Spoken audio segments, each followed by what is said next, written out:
من ده 19 حديث عن أبي غامر الأشهري. أبو غامر الأشهري خبر قال كان رجل قتل منكم بأوطاس bir vaqt bir kishini Avtas yerligida o'tirarlar.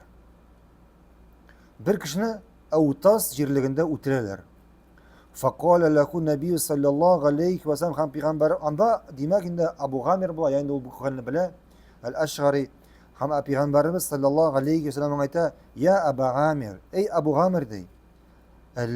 Allah g'ayyarta sen nega bu amalni tugatmading? Ya'ni bu so'zlarning ma'nosi yayinda nega bu xalni to'xtatmang, yayinda nega bu o'tirgandan so'ng bu o'tirgan kishiga jazosini bermadingiz? Bu o'tiruvchiga jazosini bermadingiz, ya'ni undan fidya olmadingiz, ham boshqasi. Fatala hazihil aya.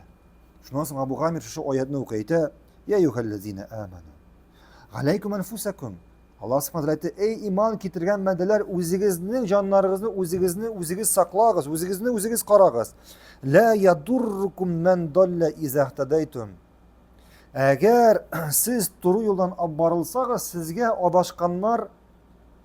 adashganlar, ya'ni dinda bo'lmagan kishilar ziyon keltirmaydi deb o'qiy bu. Shunday deb ma'nosini anglaydi. Fag'odiba Rasululloh. Shunda payg'ambarimiz sallallohu Allohning ishi oshlana ayta va qala ayna zahabtum. Sen bu ma'noni qo'yna olindi, ya'ni bu oyatni nechta tafsirlaydi.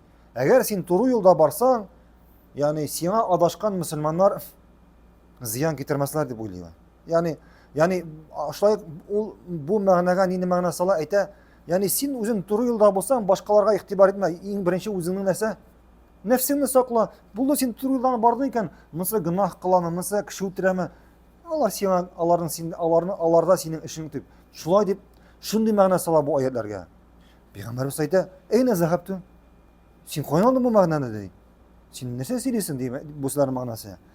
İnnema hiya bu oyatning ma'nosi deb payg'ambarimiz sallallohu alayhi va sallam ey yuqallazina amanu la yadurrukum man dalla minal kuffar. Ey iymon keltirgan bandalar, sizga ya'ni kafirlar ya'ni islom dinida bo'lmagan kishilar ziyon keltira olmaslar agar sen to'g'ri yo'lda borsang.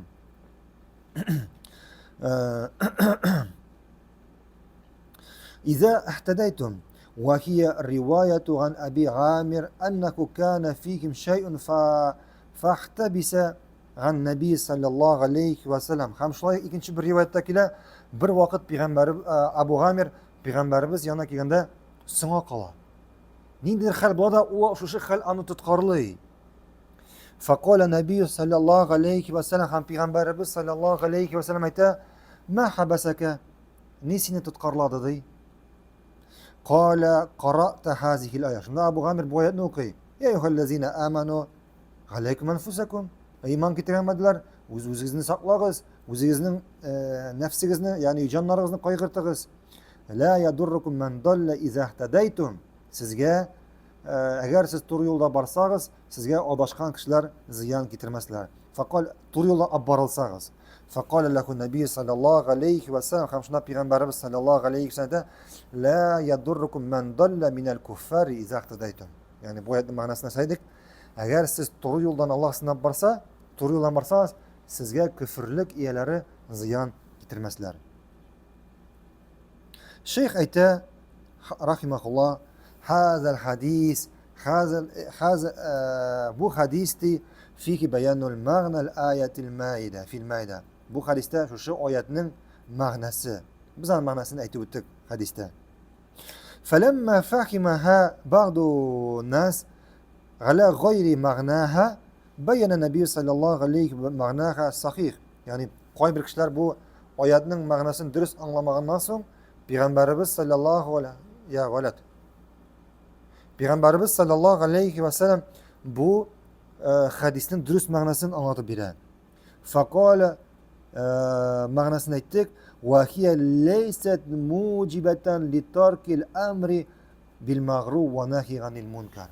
Ya'ni qo'y bir kishilar bugun aytganimcha tafsirlar nishik bu hadisni. Demak, agar sen o'zing musulmon ekan, sen to'g'ri yo'ldan borasan ekan, ham bugun adashgan, yolg'ishgan, gunoh ishlovchi kishilarni, tug'anlarini дусларыңны, башка мөселманнарны күрәсең икән, алар өчен кайгырырга кирәк түгел. Аларның гөнаһлары сиңа зыян китермәячәк. Бар тик үзеңнең нәфсеңне кара. Әгәр син туры юлда булсаң, синең кырда хатының анда, балаң, башкалар, башка кешеләр гөнаһ кыла икән, җәмәгатьтә башка кеше гөнаһ кыла икән, буларның гөнаһлары сиңа зыян китермәячәк. Шулай дип тәфсирлиләр кайбер кешеләр. Бу дөрес тәфсирме? Юк, дөрес түгел. فإنما الأمر بالمعروف والنهي عن المنكر فريضة ينبغي أن تقام دائما وأبدا. Нишен?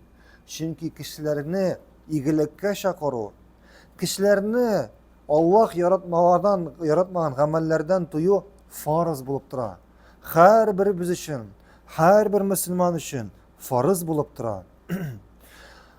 لأن أبا بكر رضي الله عنه قال شنكي أبو بكر الله عنه رضي بوسن أيت يا أيها الناس أي كشلار إنكم تقرؤون هذه الآية شنقتا siz bu ayetni o'qiysiz mana bizlarga o'qigan oyatni Maida surasidan وتدعونها على غير موضعها ham аңа дөрес тәфсир бирмисез وإني سمعت رسول الله шунда мин Аллаһның илчесен булай дип әйткән ишеттем.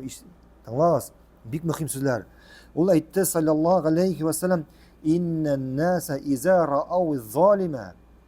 Әгәр кешеләр зулымлык кылган кешене күрәләр икән, фәләм яхузу ала ядайhi, һәм аны кулыннан тотып, аны шушы зулымлык кылуыннан туктатмыйлар икән, әүшәкә ан ягуммахумуллаху биғиқаби минху. Һич шиксез Аллаһ субхана тәгалә бу гынах өчен җәзаны бүтән кешеләргә китерәчәк.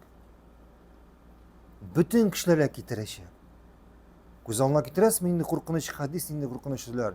Шуңа күрә әгәр син бүген берәр кардәшеңнең гынах кылуын күреп, аны туктатмыйсың икән бу гынахынан. Әйтеп, мәсәлән, шундый уйлар белән: ярар, кылсын гынах, мин бит гынах кылмыйм дип, аны туктатмыйсың икән кулыңнан килеп. Димәк, аның гынахы өчен җәзасы сиңа да килергә мөмкин. Аның гынахы өчен җәзасы сиңа да килергә мөмкин. Бигрәк тә гаилә мәсьәләсендә, бигрәк тә туганнар мәсьәләсендә. Мәсәлән, гаиләңдә син торасың, хатының мәсәлән яулыксыз көн саен, сез мөселманнар намаз укыйсыз, хатының яулыксыз урамга чыгып китә. Һәм син аңа тыймыйсың моны, аны туктатмыйсың. Аңа килгән җәза сиңа да синең гаиләңә килергә мөмкин. Аллаһ сакласын. Ягъни мәсәлән, балаларыңны намазга җибәрмисең. Ягъни башкасын, ягъни ниндидер гынахны күреп, бу гынахтан тыймыйсың. Ягъни ирең белән инде гынах кыла икән, һәм син аңа әйтмисең: "Кадерлем, анда җаным, менә бу бит Аллаһ бу нәрсәне тыйды. Нигә син булай эшлисең? Моның бит гынахы сиңа да, безгә дә килергә мөмкин" дип иреңне мәсәлән туктатмыйсың шушы гынахтан. Аңлыйсыңмы? Шуңа күрә һәрбер мөселман өчен игелеккә чакыру һәм гынахтан тыю фарыз булып тора.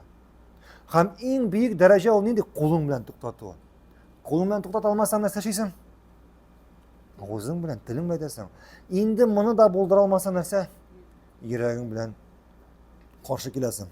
Әгәр син бүген мәсәлән утырасың бер кафеда, кешеләр аракы эчеп утыралар, музыка тыңлап утыралар, һәм син шунда утырасың, син йөрәгең белән каршы киләсең аңа, үзең утырасың. Бу үзең шунда утырасың, ашыйсың, эчәсең. Бу йөрәгең белән каршы килүме? Юк. Син алар белән шу гынахта һәм алар белән шу гынахның җәзасын алуың бар. Аллаһ сакласын. Һәм шулай мөһим мәсьәләләрдән булып тора. Әйе. Әгәр син кешеләрне игелеккә чакыра башлыйсың икән, бу нәрсәне эшләмә, бу харам, ярамый эшләргә әйтәсең икән, сине иртәгә яратмаячаклар. Синең турыңда начар сүзләр әйтәчәкләр. Ни өчен? Чөнки кешеләр яраталар кемнәрне? Әс-салихин. Гыйбадәт кылучыларны яраталар. Намаз укучыны, ураза тотучыны һәм башканы, түбәтәй кип йөрүчене. Ләкин яратмыйлар кемнәрне? Муслихин. Төзәтүчеләрне яратмыйлар. Әгәр бүген берәр кешеләр күршеләрне, башкаларны төзәтә башлый икән, нәрсә акыл өйрәтәсең һәм башкасы дип, әле үзеңнең кичә кем икәнен оныттыңмы? Кеше булдыңмы дип нәрсә? Яратмыйча төрле начар сүзләр әйтә башлар. Әйе.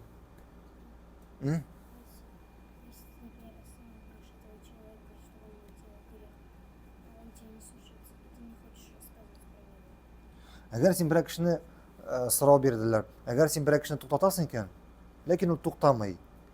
Син туктатканнан соң син Аллаһ каршында булган үзеңнең фарызыңны, ваҗибәтеңне үтәдең. Синең өстән йөгенә төште. Ә инде ул туктыймы, туктамыймы инде, ансы инде. Әгәр ул туктамыйча гөнаһ эшләсә дә, аның гөнаһы инде аңа гына булачак. Сиңа иншалла килмәячәк. Ни өчен?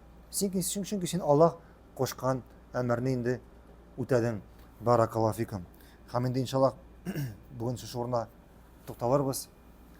سبحانك اللهم بحمدك أشهد أن لا إله إلا أنت أستغفرك وأتوب إليك السلام عليكم ورحمة الله وبركاته